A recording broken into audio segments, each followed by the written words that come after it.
The Secretary of the Interior and 15 other victims were killed in a tragic helicopter crash. We are with their families. But the war is also having an impact on all of us. For a while, energy prices jumped to levels higher than we had ever seen before. Around the world, production costs and consumer prices exploded. Many people fear that coal and oil will make a lasting comeback all across the world. If that were to happen, the 1.5-degree target would become meaningless.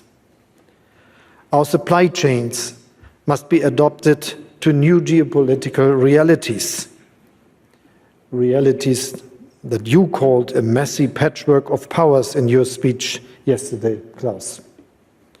And over all of this hangs a sword of Damocles, the danger of a new fragmentation of the world, of deglobalization and decoupling. And yet, ladies and gentlemen, this is just one part of the story of last year, just one part of the reality that we are looking at here in Davos. The other part of the story is this. Russia has already failed completely in reaching its imperialist goals. Ukraine is defending itself with great success and impressive courage. A broad international alliance led by the G7 is providing the country with financial, economic, humanitarian and military support.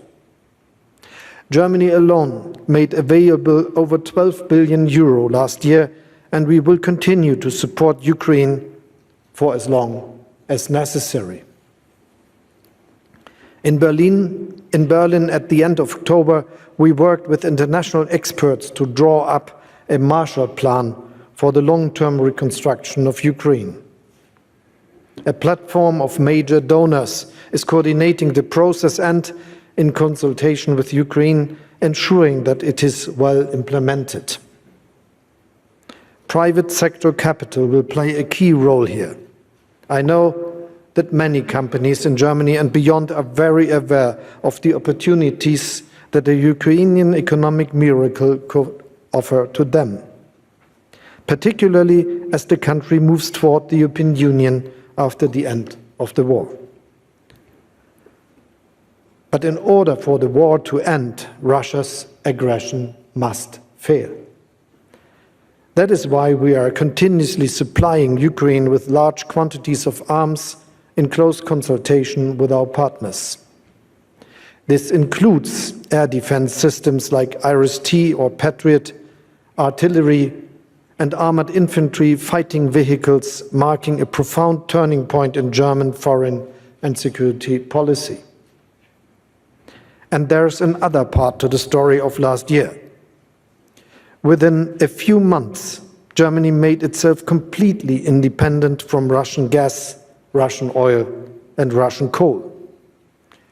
We concluded new partnerships in Asia, Africa, and America, thus lessening our dependence. And so I can say that our energy supply for this winter is secure. Thanks to well-filled storage facilities, thanks to improved energy efficiency, thanks to remarkable solidarity within Europe, and thanks to the readiness of our companies and of millions of citizens to save energy. As a result, energy prices have recently seen a huge stop and drop. Our measures to reduce the burden on private citizens, companies and businesses are working. Inflation is falling slowly, thanks incidentally also to resolute moves by the central banks. Industrial production in Germany has remained stable over the past few months against all the odds. Our employment rate is at record levels and has recently increased even further. Most importantly, our transformation toward a climate-neutral economy, the fundamental task of our century, is currently taking on an entirely new dynamic. Not in spite of, but because of the Russian war and the resulting pressure on us Europeans to change. Whether you are a business leader or a climate activist, a security policy specialist or an investor, it is now crystal clear to each and every one of us that the future belongs solely to renewables. For cost reasons, for environmental reasons, for security reasons, and because in the long run, renewables promise the best returns. So yes, the past year brought fundamental change for Germany and Europe. But Germany itself has fundamentally changed as well. We are resolutely pushing forward with the decarbonization of our industry. We want to be climate neutral by 2045, and at the same time we will remain a country with a strong manufacturing sector. And despite all the difficulties this past year showed us, we can and we will succeed in that. In less than 7 months, we built up an entirely new import infrastructure for LNG in Wilhelmshaven. In the future, it can also be used for hydrogen. Just last Saturday, I opened our second LNG terminal within just a few weeks in Lubmin. The day after tomorrow, another terminal ship is expected to arrive at the port of Brunsbüttel. More will follow. This is not only good news for our energy security and that of our European neighbors who will be receiving gas from these terminals. Above all, it shows Germany can be flexible, we can be unbureaucratic, and we can be fast. I spoke of a new Deutschlandgeschwindigkeit, in this regard a new German speed. We will make this German speed the benchmark, also for the transformation of the economy as a whole. Your companies can hold on us to this standard. A new law mandates that the expansion of wind power, solar energy, as well as electricity and hydrogen networks now take priority. We will make available no less than 2% of our country for wind power with a minimum of red tape.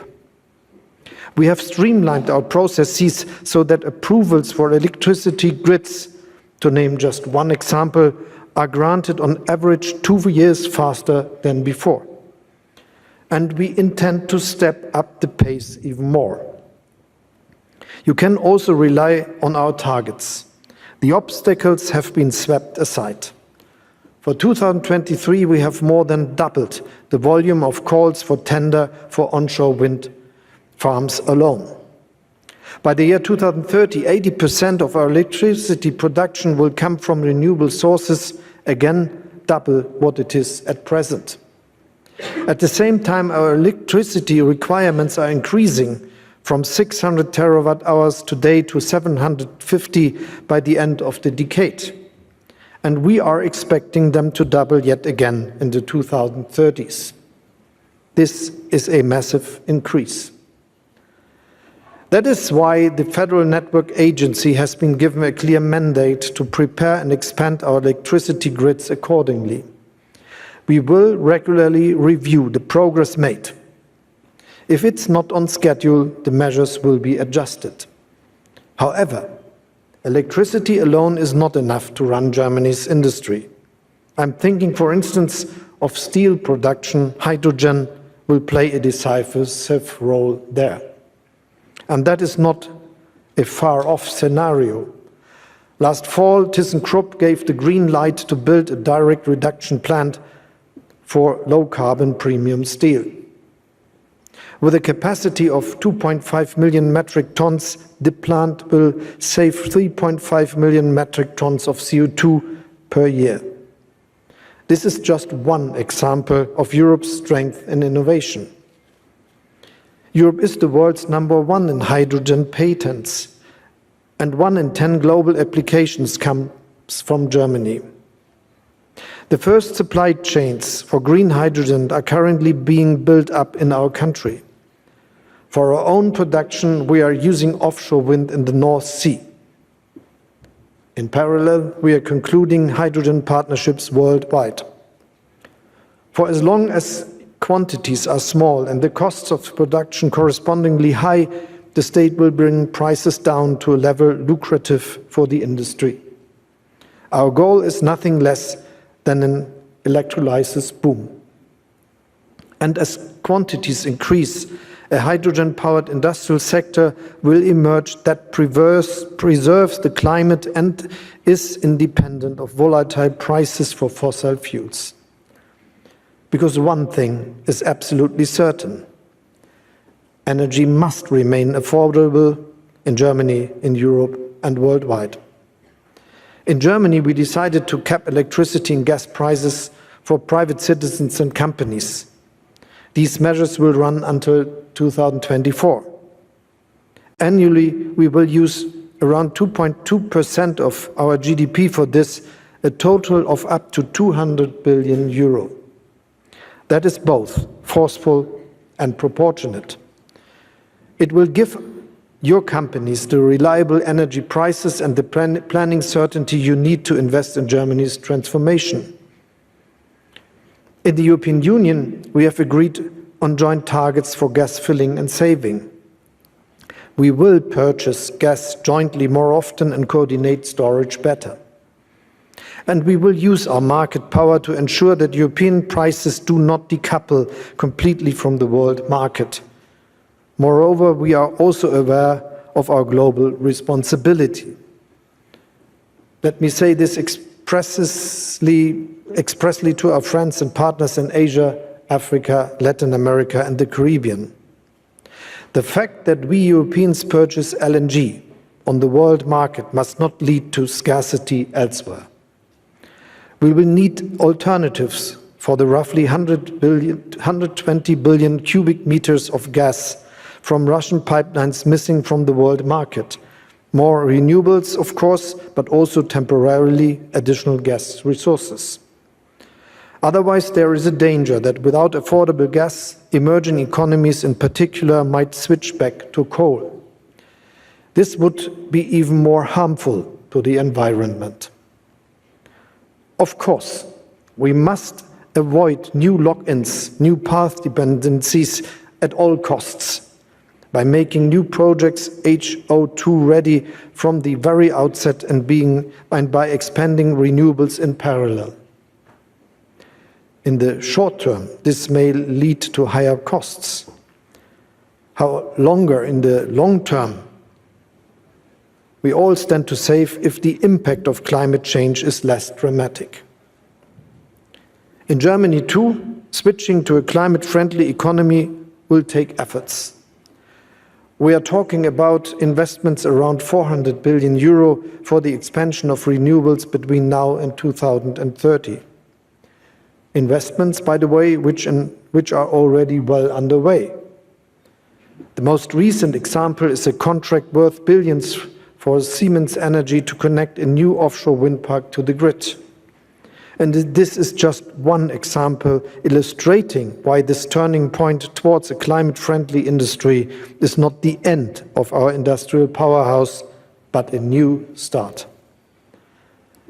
After all, even before the energy crisis that Russia triggered, Germany's business model was not only based on the energy-intensive mass production of aluminium, cement, or crude steel, but on highly specialized research and technology-intensive industrial products that are needed all around the world. All the more so, actually, when the world is now transitioning towards a climate-neutral future. Even before Russia's war of aggression, Germany's energy prices were not the lowest. And yet Germany was and remains competitive. This is because of thousands of small and medium-sized enterprises all across the country. Enterprises that are highly innovative and adaptable, which explains why they are so often global leaders. This is thanks to high public and private investment in research and development, which, for example, ensured that the first COVID-19 test and the first safe and effective COVID-19 vaccine were developed in Germany.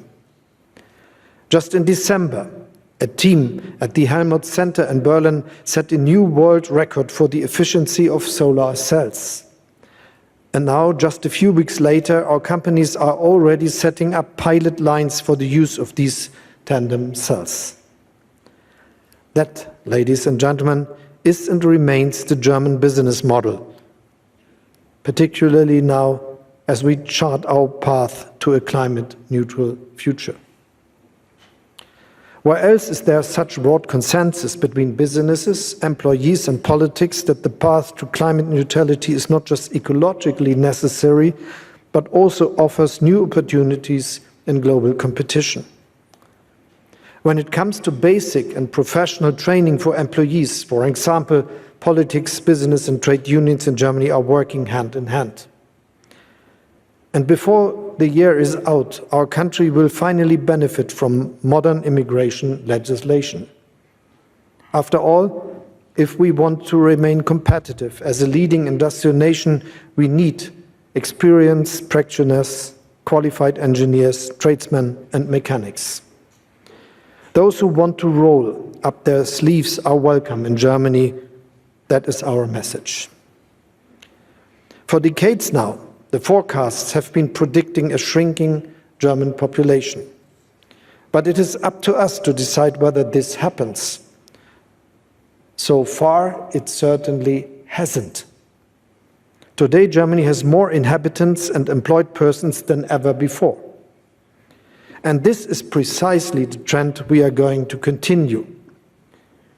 Ladies and gentlemen, a climate-neutral future is, needless to say, not something any single country can achieve on its own. That is why our dialogue and a forum like Davos are so crucial. What we are doing in Germany also serves the goal of making Europe the first climate-neutral continent by 2050. At the European level, we are going to lower our net greenhouse gas emissions by at least 55% by 2030 compared to 1990. This decision stands. Here, we are relying on the market, on competition and on innovation. The EU's emission trading system is a case in point. Even today, we are using it to cut permissible emission levels in a way that is predictable for all. At the same time, this system is serving as a catalyst for innovation.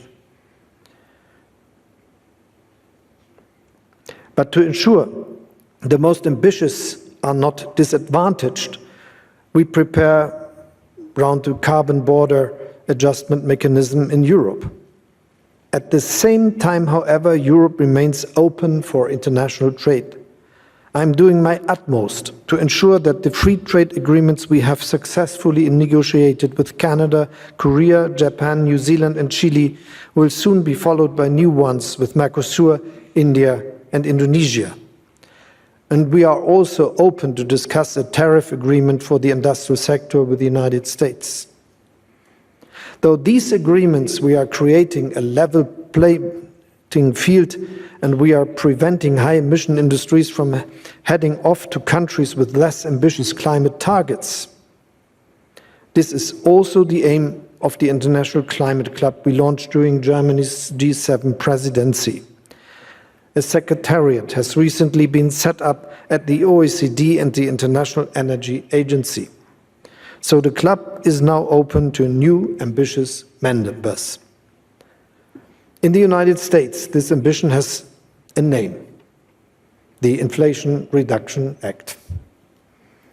Some $370 billion have been earmarked for energy and climate change mitigation over the next 10 years. I very much welcome this investment. Through the German Climate and Transformation Fund, we have made almost 180 billion euro available ourselves for the period of 2023 to 2026. But local content requirements for certain products must not result in discrimination against European businesses. Protectionism hinders competition and innovation and is detrimental to climate change mitigation. We, as EU members, are talking to our American friends about this. And at the same time, we are looking at what we ourselves can do to further improve investment conditions here in Europe. The CHIPS Act, for instance, has brought about a new start for chip manufacturing in Europe. Investors are starting new production plants for billions of euros. They can build on an existing semiconductor industry. This could become a model for other key technologies, particularly in the digital and climate sectors. And the funding is there for the taking. To date, only 20% of the more than 700 billion euro in the European Recovery Fund has been paid out. Its full impact will thus emerge over the coming years. To remain competitive, we will have to make European legislation on state aid more agile and flexible, just as European Commission President Ursula von der Leyen has proposed and reaffirmed here yesterday. So that investors know in advance what support to expect and don't have to wait until years after their investment to find out. Ladies and gentlemen, the past year challenged us as seldom before. Yet, at the same time, we changed and moved things forward as seldom before. Germany itself is changing. If I may make a prediction, my successor will address you at the World Economic Forum in 2045. Sure. He or she will present Germany as one of the world's first climate-neutral industrial nations. Energy supplies in Germany and Europe will then be sourced almost exclusively from green electricity, heat and hydrogen. We will be moving emission-free on our roads and railroads. Our buildings will be energy efficient. Our businesses will be producing on a climate-neutral basis. And what is more, they are the ones who will have driven this transition who will continue to drive it. So if you ask me today where you can invest in the future sustainably with a high return, my answer is, don't look any further, come to us, to Germany and to Europe. Thank you very much.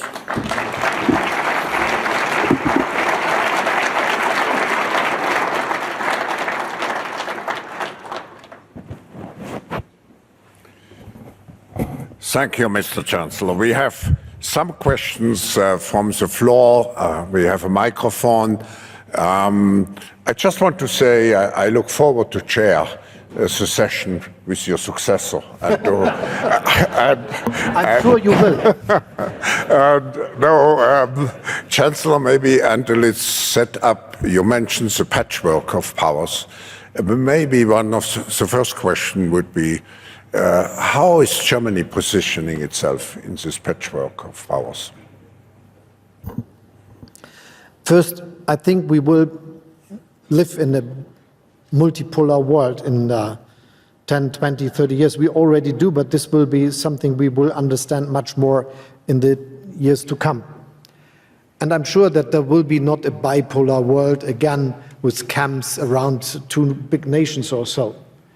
But the big task of all of us is that we make it feasible that this will be not a world with a lot of different strong powers, but also a world where cooperation is the reality, and this is why we have to work to make it multilateral, which I think is something about politics. And hopefully we started this year to make this happen. When I had the chance to preside G7, I invited democracies, Indonesia, India, South Africa, the head of the African Union, Senegal, the head of the speaker of the Latin American and Caribbean nations, Argentina, to the G7 meeting in Elmau in Germany. And this was intended to start on a dialogue on the same level, on understanding that they will be relevant and very important nations and more to come to join them in the world, and that we cooperate.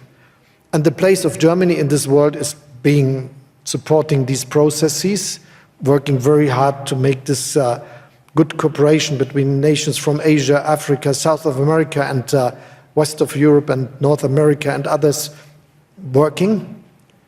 But also understanding that this will only work if we do it as part of the European Union, that the strong and geopolitical sovereign European Union will be one of the important actors in this world. Thank you. Let's see. Let's collect maybe 2 or 3 questions. Someone with the microphone?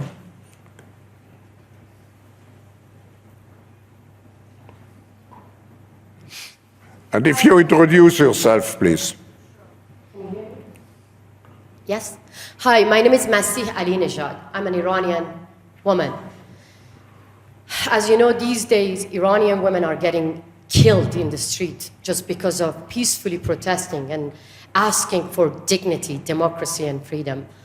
Revolutionary guards are killing innocent people in the street.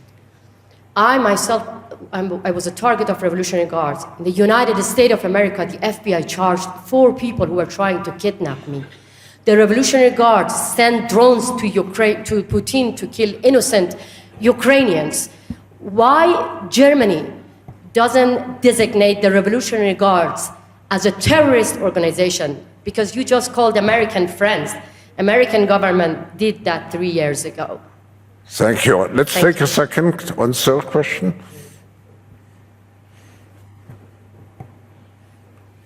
Thank you very much.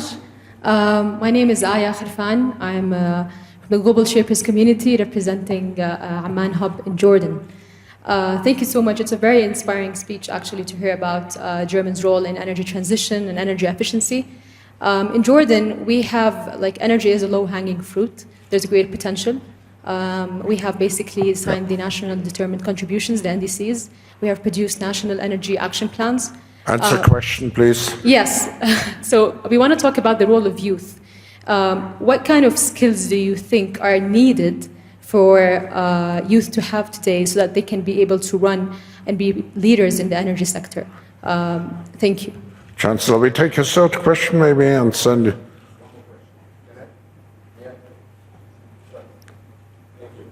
Peter Zalmai of Ukraine.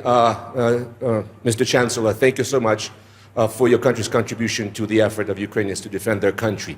It seems that it's only a matter of time that Ukraine must get the heavy tanks, including the Leopards, that are absolutely necessary for Ukraine to successfully defend its territory. We were expecting today to hear you finally decide on this. It seems that Germany's Western allies, the US and other countries, are ready to step up, and it's only German hesitancy that has prevented it. So my question to you is, why hesitate and why wait? Thank you. Mr. Chancellor, do you want to respond? Thank you for the 3 questions, and I would like to answer to them. First, we very much support the people of Iran in their activities and fight for democracy, especially the women, but all the others, and especially the young people doing so. And to be very clear, I think it is very necessary for all of us to understand that the Iranian government is really shooting its own people, and this is the reality. And this is also why we are very strong in what we say and what we are doing together with our friends in the European Union, where we are very coordinated to act, and with all our other allies where we are working to deal this question, also aside of the European Union, for instance, the UK or the United States. And because of that, we are very strict, and we decided on new sanctions as we did in the past, and the decisions are the ones we speak together with others, and new sanctions have been established shortly, and we will continue to look at the situation and to do the next decisions necessary. And as in this way, it is necessary that we are always acting together, looking at the situation, and what we decided and decide will be together with especially the Europeans. The question of the skills needed for this turn to renewables and the turn to become climate friendly, if I got it right, in the different countries, and especially yours, for instance. I think the question is really important, because if we want to make it up to the midst of the century, it is not a long time since then. If we look at 2050, or in Germany to 2045, and we want to become climate neutral. We want to produce CO2 neutral. This means the biggest industrial modernization and process we ever had since possibly nearly the beginning of the industrialization 200 years ago. Possibly we can compare to the uprise of industrialization in some countries in Europe in the end of the 19th, the beginning of the 20th century. So this is a really big task for the whole world. And so we have to develop the technologies, we have to do the necessary innovations to make this happen, and we have to invest billions that this is that this progress is really happening.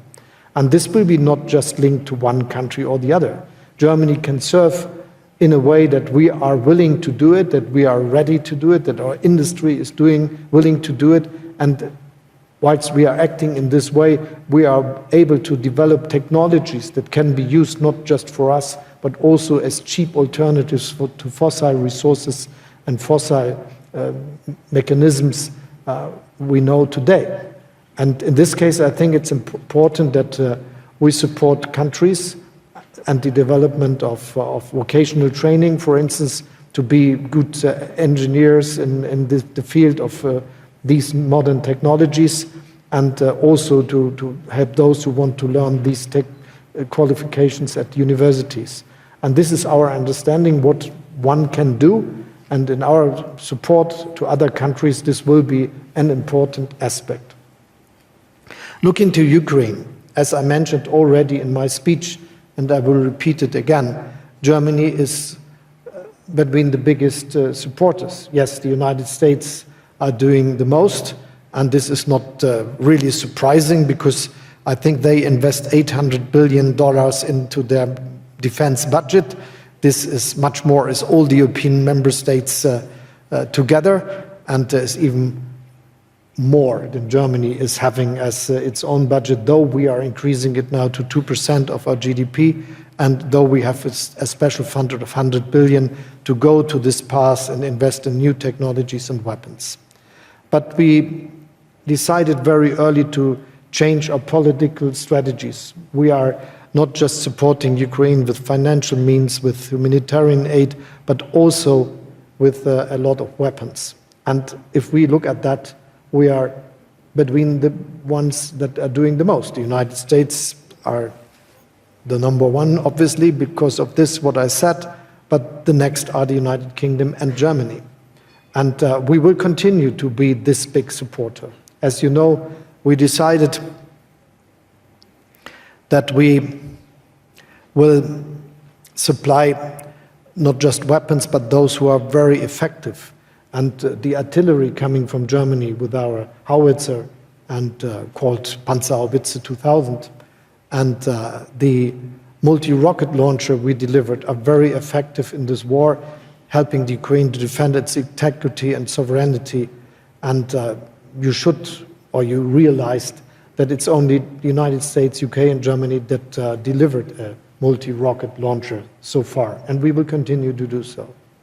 We delivered a lot of weapons which are very important to defend to the air defense of the Ukraine. It's the flak tank Gepard and the munition necessary for that, and we continue to do that. It's smaller weapons, but it's also the very famous IRIS-T system from Germany, which is having a nearly 100% effectiveness in getting down missiles sent by Russia to destroy Ukrainian houses, streets, railroads, and energy production sites. And we will continue to this. I think many people thought this is possibly the best to get, and we will increase the production with our industry to deliver more of that. And most recently, we decided together with the United States, and we're very much aligned with our French friends, that we will deliver similar weapons, which, as I already mentioned, the Bradley from the United States and the Marder from Germany. And this is the strategy we have, that we are strategically interlocked together with our friends and partners, that we are working together with them, that we are discussing with them, and that we are never doing something just by ourselves, but together with others, especially the United States, which are very important in this common task to defend the Ukrainian independence and sovereignty. As I said in my speech, we will continue to do this as long as necessary. And whilst we are doing this and showing that the Ukrainians can rely on our support for their courageous fight, it is also clear that we will avoid that this is becoming a war between Russia and NATO. I think this is something which is also the view of the Ukrainians, as far as I understand with all my talks, and we will continue to be active in this way to do this. My willingness, the willingness of Germany, the willingness of the European Union and all the supporters of the Ukrainian nation is that they will be able to become an independent, free, democratic nations which will go the way to the European Union and will join it. And this is what we do. Thank you, Mr. Chancellor. This concludes our session. Please join me in expressing our appreciation for your speech, and